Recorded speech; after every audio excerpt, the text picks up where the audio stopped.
24절 말씀부터 27절 말씀까지 한 목소리로 같이 보시겠습니다. 히브리서 11장 24절입니다. 믿음으로 모세는 상승하여 바로의 군주의 아들이라 칭함받기를 거절하고 우리와 하늘의 백성과 함께 고난받기를 잠시 죄악의 나를 누리는 것보다 더 좋아하고 그리스도를 위하여 받는 수고를 애굽의 모든 노하보다 더 큰 재물로 여겼으니 이는 상식심을 바라보리라. 믿음으로 애굽을 떠나 왕의 노함을 무서워하지 아니하고 곧 보이지 아니한 자를 보는 것 같이 하여 참았습니다. 아멘. 오늘은 히브리서 11장 24절 이하의 말씀 보면서 모세의 위대한 결단, 모세의 위대한 결단, 저것을 좀 한번 잡아봤습니다. 여러분, 인류 역사상 최고의 영웅, 가장 위대한 지도자 누군가 여러분 생각해 보셨습니까? 사람들마다 조금씩 아마 다를 거예요. 그런데 제일 많이 이름을 거론하는 지도자 영웅이 누군가 하면 그 사람만 꼽으라고 한다면 알렉산더 대왕입니다. 사람들이 알렉산더 대왕이 가장 위대한 지도자의 위대한 영웅이다 이렇게 말하고, 또 한 사람 이름을 거론할 때 노예를 해방시킨 링컨 대통령입니다. 그렇게 말을 하는데요. 일리가 있을 것 같아요. 그죠? 사람마다 물론 분명히 차이가 있을 거예요. 우리 한국 사람들이 우리 한국에서 가장 위대한 지도자여 가장 위대한 영웅은 누구냐? 두 사람 꼽는다면 세종대왕하고 이순신 장군입니다. 정말 훌륭한 분들이지요. 정말 대단한 지도자여 영웅들임에 분명합니다. 성경에 등장하는 최고의 지도자는 누구인가? 최고의 영웅은 누구인가? 이스라엘 사람들은 두 사람을 꼽습니다. 모세와 다윗입니다. 제가 성지순례에 갔을 때 다윗의 무덤을 가봤어요. 그런데 한국 사람하고의 개념이 조금 달라요. 한국 사람들은 대통령 무덤이나 왕들의 무덤 보면 막 거창하게 그런 모습이 막 대단하잖아요. 동상같이 해놓고 무덤을. 근데 이스라엘 백성들이 가장 존경하고 가장 위대한 지도자로 추앙받는 다윗의 무덤은 그 모습은 초라합니다. 아주 초라해요. 그런데 다윗의 무덤에 들어가 보면 동굴 비슷하게 이렇게 만들어 놓고 거기에 집 하나 초라하게 만들어 놓고 그 다윗의 무덤이고 다윗의 간이 거기 하나 있는데요. 집까지 하는지 모르지만, 근데 거기에 다윗이 정말로 얼마나 위대한 지도자요 영웅이요 그리고 이스라엘 백성들이 가장 존경하는 사람인가를 느낄 수 있습니다. 호화 찬란해서 그런 게 아니고 이스라엘 사람들의 모든 정성과 모든 그런 정서가 다윗의 무덤에 배어 있는데 다윗의 무덤이요 간질간질 사람들이 만지고 뽀뽀하고 이래가지고 그렇게 이스라엘 백성들이 다윗을 존중하고 귀하게 다윗의 이스라엘 여러분들 이스라엘 국기 다윗의 길이에요. 그처럼 다윗이 위대한 지도자요 영웅입니다. 근데 다윗 못지않은 영웅이 아닌 사람, 그 사람이 모세예요. 근데 모세는 무덤을 찾을 수가 없어요. 아마 모세의 무덤이 있었다면 다윗의 무덤보다도 훨씬 더 이스라엘 백성들이 거기에 그들의 마음, 정서, 그들의 모든 것이 이 모세의 무덤에 있을 거예요. 하나님 그걸 아시고 모세가 하나님처럼 모세가 우상이 될까봐 하나님께서 모세의 시체를 감추었잖아요. 그러니까 모세는 무덤에 없어요. 왜 제가 이 말씀을 드리냐면 이스라엘 백성들에게 있어서 최고의 지도자, 최고의 영웅은 누가 뭐라고 해도 모세가 있어요. 다윗보다도 모세를 그렇습니다. 하나님 마음으로 모세의 생애를 이 성경에서 쭉 살펴보면요, 모세의 생애는 그 자체가 신비요 기적입니다. 여러분 잘 아는 모세가 태어났을 때 애굽의 바로가 명령을 내리지. 어떤 명령을 내리냐면 유대인들 가운데 남자아이를 낳으면 무조건 죽이라. 이게 정말 있을 수 있는 명령입니까? 남자아이가 낳으면 죽이고 여자아이가 낳으면 살려주고. 이 바로가 그런 명령을 내린 이유가 있습니다. 출애굽기 1장을 보면요 그 이유가 나오는데 이스라엘 백성들을 노예로 만들어가지고 박해를 하면 할수록 이스라엘 백성들이 더욱더 왕성해지는 거예요. 그러니까 바로가 위기의식을 든 거예요. 야, 이거 그대로 두다가는 이 이스라엘 사람들이 우리 애국을 지배하게 되겠구나. 이 위기의식을 든 거예요. 그러니까 이스라엘 그 민족 완전히 싹을 없애버리려고 남자들이나 제2의 바로가 히틀러다. 유대인들이 너무나 똑똑하니까 유대인들을 다 죽여버리겠다. 그래서 히틀러가 600만 명을 학살했다. 제2의 바로. 그런 상황 속에서 모세가 태어납니다. 모세가 죽을 수밖에 없어요. 그런데 모세가 살아납니다. 기적입니다. 더군다나 모세가 살아나서 애굽 바로의 공주의 아들이 됩니다. 이것도 기적이에요. 여러분 이해할 수 있습니까? 그리고요, 모세가 80세에 하나님의 부르심을 받잖아요. 하나님의 부르심을 받는데 하나님의 부르심을 받는 그 장면을 가만히 보면 참 신비스럽습니다. 호렙산에서 하나님께서 모세를 부르시는데 어떻게 부르시는가 하면 떨기나무가 불이 막 붙습니다. 근데 여러분 광야에 가면 떨기나무라고 그러는데 우리로 얘기하면 가시이고 탱자나무 비슷해요. 가시가 뾰족뾰족하고 절대로 불이 잘 안 붙습니다. 근데 그 나무에 불이 팍 붙었는데 모세가 이렇게 보니까 꺼지지를 않아요. 여러분 나무에 불이 붙으면 그 금방 펴고 없어지잖아요. 안 꺼지는 거예요. 그러니까 신기하니까 모세가 가까이 가보는 거예요. 근데 하나님의 음성이 들리지. 모세를 부르시고. 그 모세를 부르시는 장면도 신비해요. 모세가 하나님의 지도자가 됩니다. 그래서 이스라엘 백성들을 애굽에서 이끌어내는데 여러분 잘 아는 10가지 재앙 다 기적이잖아요. 홍해를 건너는데 어떤 사람들은 자유주의 신학자들은 홍해가 썰물 때 그냥 이 물이 일어나서 그냥 그렇게 건넜다 정말을 봤습니다. 홍해바다에 가봤습니다.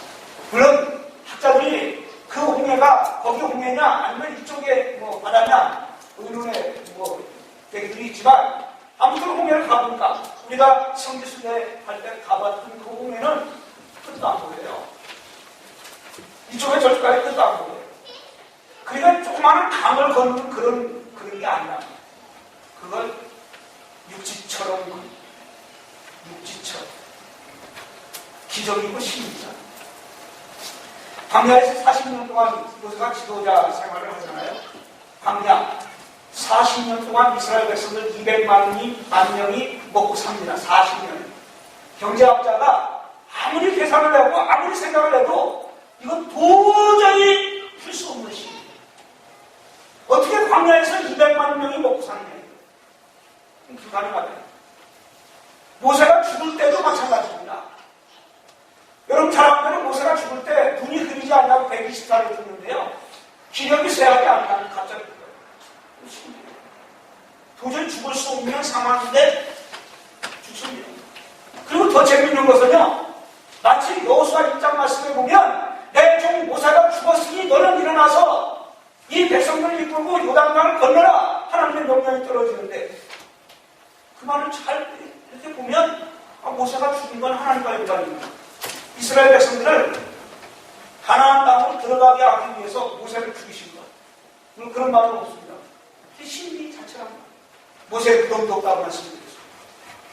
정말 대단한 사람이고 어떻게 보면 가장 신비로운 지도자, 가장 위대한 지도자, 그리고 하나님께서 가장 크게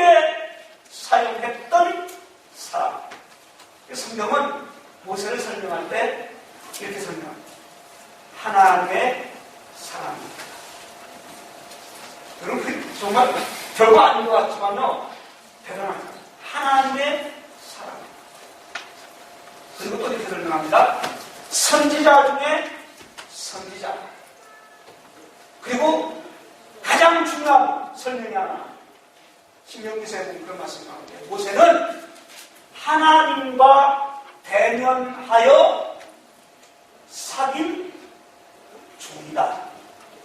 하나님과 대면했다라고 하는 건 뭐냐면, 하나님과 1대1로 얼굴 딱 쳐다보면서 하나님 하신 말씀 듣고 하나님의 그 말씀대로 행했다. 근데 성경에 보면요, 하나님의 얼굴을 보면 죽습니다. 왜 그런지 아십니까? 하나님의 거룩하신 그 하나님, 거룩하시고 완전하신 그 하나님을 죄 있는 인간이 볼 수 없어요. 그런데 모세가 얼마나 위대한 지도자였는가, 그걸 설명하기 위해서 모세는 하나님과 대면하여 사귄 하나님의 종, 이렇게까지 설명합니다.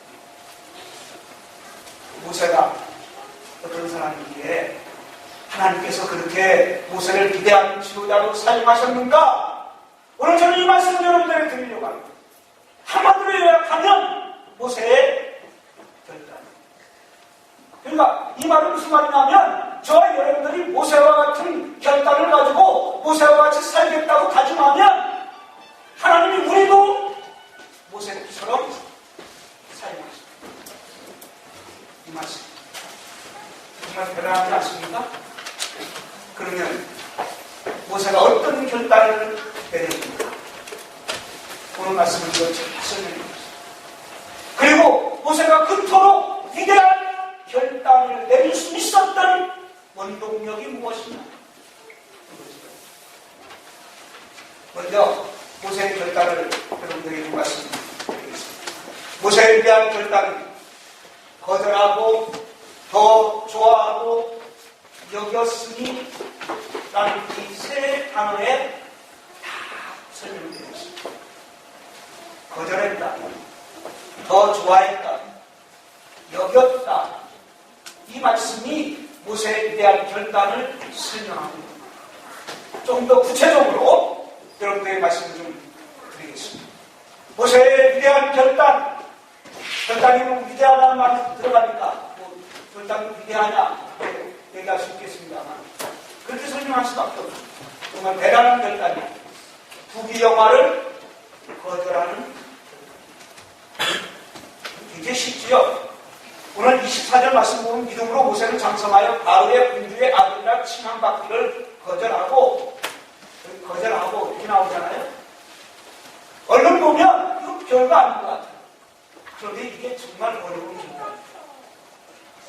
당시 바로의 공주의 아들로서 40년 동안 왕국에서 살았습니다.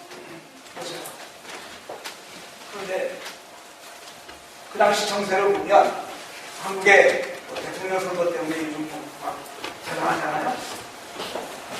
누가 대세냐, 누가 유력한 후보냐, 이런 얘기 많이 나오는데, 실제 여성 대통령이 될 수도 있겠다, 이런 생각을 하게 하죠, 요즘. 그리고 대학교 교수지만 그 사람이 굉장히 인기가 많으니까 안철수 교수 얘기 많이 하고, 누가 대세인지 잘 모르겠습니다. 근데 그 당시 애국의 대세는 누구냐? 모세였어요. 왜냐하면 바로 왕이 그때 아직 없었어요. 그리고 바로 공주의 양아들이 됐습니다. 공주의 다른 아들이 없어요. 그래서 전에 내려온 이야기에 의하면 도두무스 2세가 그 당시 바로였는데, 모세가 도두무스 3세가 되는 것은 식은 죽 먹기와 같은 것이다. 가장 쉬운, 가장 유력한 백번주. 근데 모세가요, 야, 나 공주의 아들 안 하겠다, 박차고 나갑니다. 만약에 그대로 있었으면 모든 권세와 명예와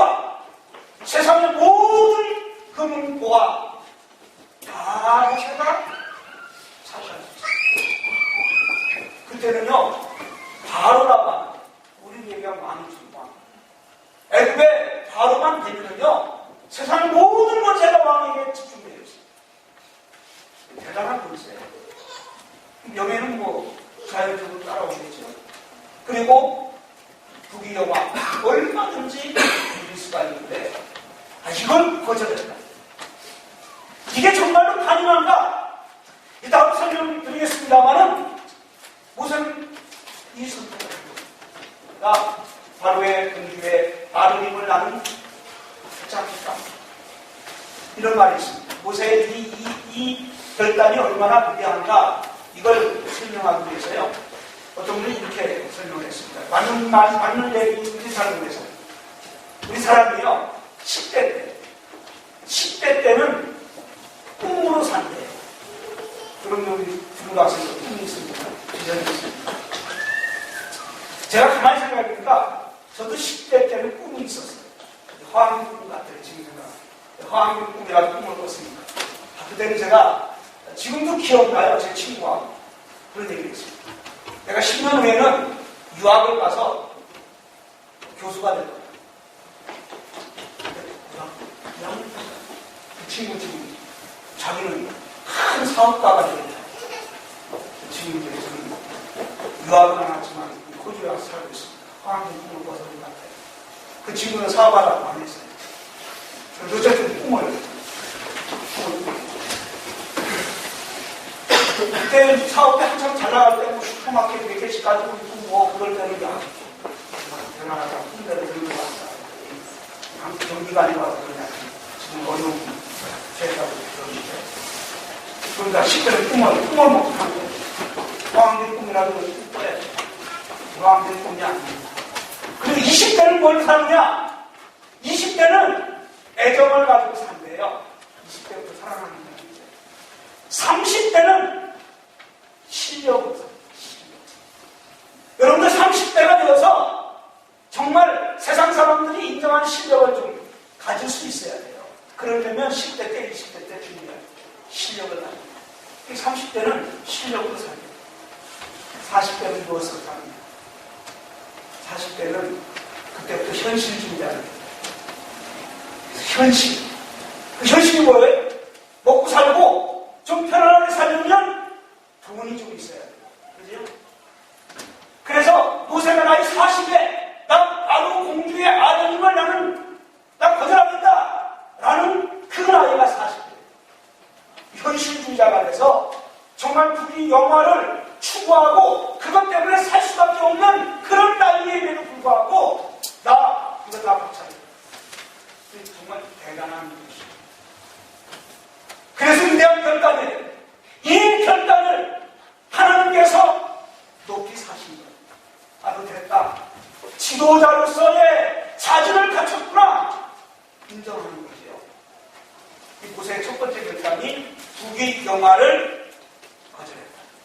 두 번째 결단은 무엇이냐? 자기 백성과 함께 고난의 길을 가기로 결단을 합니다. 이것도 정말 대단해요.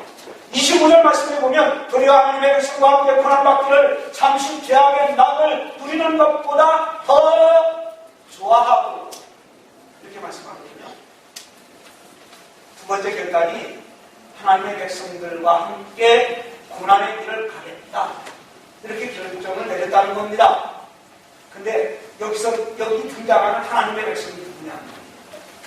여러분 당시에 모세는 애굽의 모든 학문을 다 배웠습니다.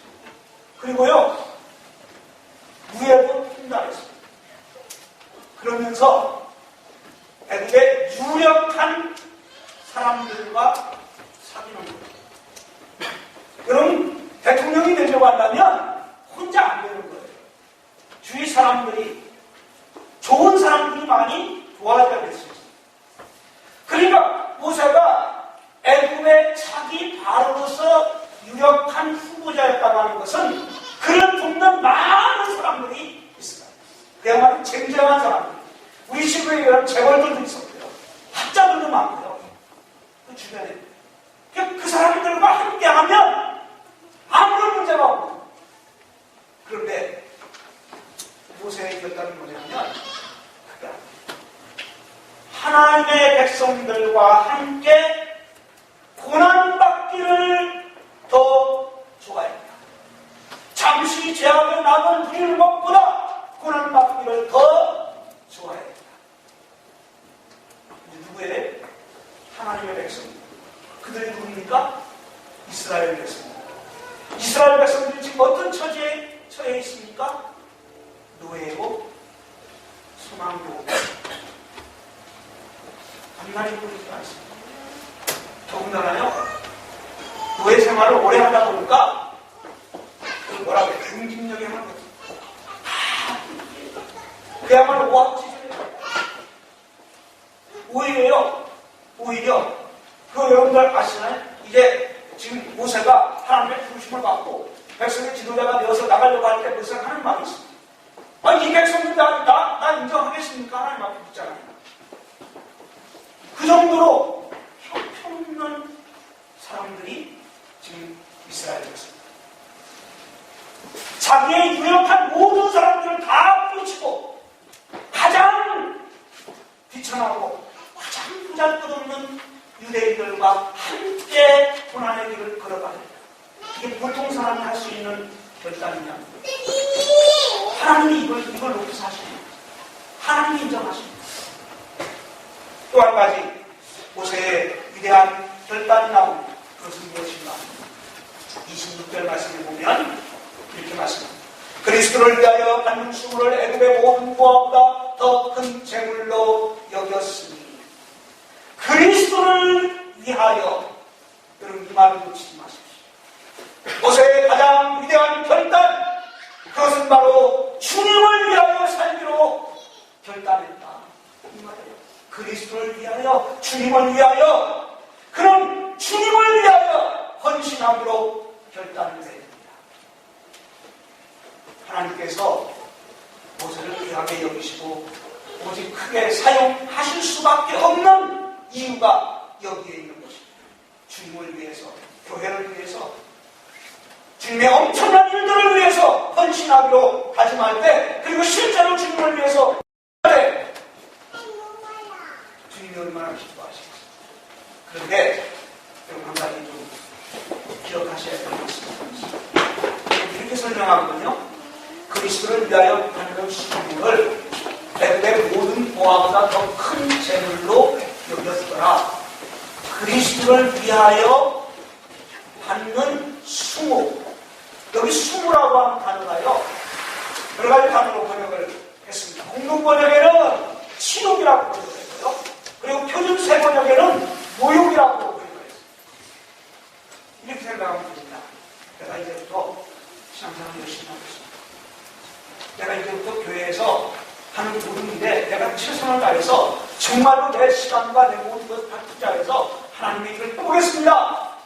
내가 이제부터 열심히 신앙생활을 하겠습니다. 라고 결정하고 결단하고 이제 한 걸음 나아가는데요. 만사형통하고 그야말로 기도하는 대로 응답받고 이루어지고 그런 거 얼마나 좋아요. 근데 안 그렇거든요. 이게 문제란 말이에요. 내가 신앙생활을 하려고 결단하면 그때부터 어려움이 더 터지는 거예요. 그래서 많은 분들이 그런 얘기를 합니다. 아, 내가 교회 다녔더니 우리 집에 우관이 부르고요. 내가 주님을 위해서 헌신하려고 작정했더니 이런 일마다 안 되고요. 이런 얘기예요. 그래서 누구한테 가서 물어봤죠. 그랬더니 그 사람 하는 얘기가 당신 교회 나와요. 정말 딱 듣고요. 교회 안 나와요. 그런 분들 많습니다. 여러분 모세 얘기 잘 들어보십시오. 내가 주님을 위해서 그리스도를 위하여 받는 수욕, 수모, 모욕, 수치, 내가 주님을 위해서 일하려고 결심하고 주님을 위해서 한 걸음 한 걸음 나아갔더니 내게 따라오는 것은 그런 수모. 그런데 그런 수모와 그런 어려움과 그런 시험거리를 애굽에 있는 모든 금은보화보다 더 큰 재물로 여겼더라. 이게 정말 대단한 겁니다. 우리 시골에 가면 그런 거예요. 내가 주님을 위해서 위해서 헌신하고 봉사하고 충성하고 내가 주님을 위해서 교회를 위해서 찬양 축제를 위해서 그렇게 헌신하고 봉사했더니 내게 더 큰 어려움이 따라왔는데 그 어려움이 결국은 내가 세상에서 얻을 수 있는 모든 금은과보다 더 큰 보화가 여러분 그렇게 생각한다는 게 그렇게 결단한다는 게 쉬운 일이 아닙니다. 모세는 그렇게 그리고 모세의 결단이 위대합니다. 하나님 그런 모세를 들었으시고 전무후무한 지도자로 그 어떤 사람보다도 위대한 역사를 이루어갈 수 있도록 하나님께서 모세를 사용하십니다. 그러면 더 중요한 말씀을 드리는 말씀이습니다. 모세가 이토록 위대한 결단을 내릴 수 있었던 요인이 뭐냐 이거예요. 보통 사람 같으면 그렇게 할 수 없는데 그 위대한 결단을 내릴 수 있는 원동력이 무엇이냐? 두 가지. 첫째는 믿음입니다. 24절을 다시 한번 보겠습니다. 믿음으로 모세는 장성하여 바로의 공주의 아버지와 칭함받기를 거절하고 마지막 27절 말씀에 이렇게 말씀합니다. 믿음으로 애국을 떠나 왕의 노함을 무서워하지 아니하고 곧 보이지 아니하는 자를 보는 것 같이 하여 참았습니다. 공동 번역 성경은 27절 말씀을 보면 이렇게 번역되어 있습니다. 모세는 믿음으로 왕의 분노도 무서워하지 않고 에집트를 떠났습니다. 그는 이게 중요해요. 보이지 않는 하나님을 본 듯 확신을 가지고 행동했던 것입니다.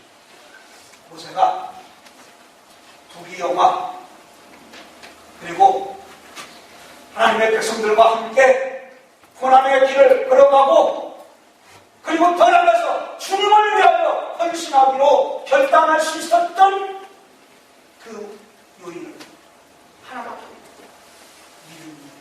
믿음이 없이는요 세상 없는 사람은 이런 결단을 내릴 수가 없어요. 아까도 말씀드렸습니다만 눈에 보이는요 부귀영화 이거 거절할 수 있는 사람은 믿음이 있는 사람밖에 없어요. 그쪽으로 가는 거예요. 믿음입니다. 어떤 믿음이냐? 여호와 하나님을 믿는 믿음. 여러분 당시에 애국은요 수많은 우상들이 있었어요. 10가지 재앙 중에 장자가 죽는 재앙을 빼고 9가지를 모두가 다 애국 사람들이 신으로 섬기는 우상입니다. 하나님께서 애국의 우상이 형편없는 존재인 것을 9가지 재앙을 통해서 보여주십니다. 그리고 이 모세는 애국의 왕자로 자라가면서 애국의 수많은 우상들을 다 아는 거예요. 그런데 우상들 그 다 숨은 오직 여호와 하나님 그분이 진짜 신이시여 그분을 믿는 믿음으로 애국의 모든 부귀영화를 거절할 수 있습니다. 믿음은 여러분이 기도할 때 이 믿음 달라고 기도하세요. 이 믿음만 있으면 내가 무엇을 선택하고 무엇을 결정하고 어떻게 행동하는가는 답이 나옵니다. 믿음으로 가자. 믿음이 중요하죠. 하나님을 내가 믿습니다. 그럼 내가 지금 어려운 일이 있는데요. 하나님을 내가 믿는데요. 전능하신 하나님을 내가 믿는데요. 그 하나님께서 손 한 번 쓰시면 말씀 한 번 하시면 이 문제 해결됩니다. 이게 우리의 믿음입니다. 이런 믿음이 있을 때 위대한 결단을 내릴 수가 있습니다. 또 한 가지 상 주심을 바라보았다. 26절을 보면 모세가 공주의 아들이라 칭함을 거절하고 하나님의 백성과 함께 고난받기로 작정하고 그리스도를 위하여 받는 수모를 당연한 것으로 생각하고 결단한 이유는 상 주심을 바라봅니다. 상 주심을 바라봅니다. 상을 받으시는 하나님 주신 상을 바라볼 때 우리는 위대한 결단을 내릴 수가 있습니다. 세상과 화합하지 않냐, 타협하지 않냐, 하나님이 기뻐하시는 그 고고한 길을 걸어갈 수가 있습니다. 그래서 하나님의 큰 일들을 이루어낼 수가 있다. 그런 말씀입니다. 근데 제가 그래요. 예수님께 이렇게 질문합니다. 예수님, 우리가요, 배도 버리고, 그물도 버리고, 다 버리고 주님을 따라갔는데, 주님께서 우리에게 뭘 주시겠어요? 우리도 그렇게 질문할 수 있을 거예요. 그죠? 제자들이 그렇게 질문했어요. 사실, 그렇잖아요. 고기 잡던 배, 그물 다 버려두고 예수님을 따랐거든요. 그러니까 그럼 우리 뭐 먹고 삽니까? 생활 터전 필요한 거 다 버리고 주님 따라가서 그래요. 그때 우리 주님이 이렇게 말씀해요. 내가 진실로 너희에게 이르노니 하나님의 나라를 위하여 오늘 말씀을 듣는다면 주님을 위하여 모든 것을 다 버리고 부귀영화도 버리고 거기서 얻을 수 있는 모든 것들을 다 버리고 주님을 위하여 살기로 결심했습니다. 그 얘기거든요. 하나님의 나라를 위하여 집이나 아내나 형제나 부모나 자녀를 버린 자녀, 모세와 같이 그런 위대한 결단을 내리고 주님을 따르기로 작정한 자에게 현세, 그런 표현을 썼습니다. 현세, 지금 현재 우리가 살고 있는 이 세상에서 여러 배를 받고, 두 배가 아니고 여러 배를 받고 내세에 영생을 받지 못할 자가 없느니라. 이게 주님의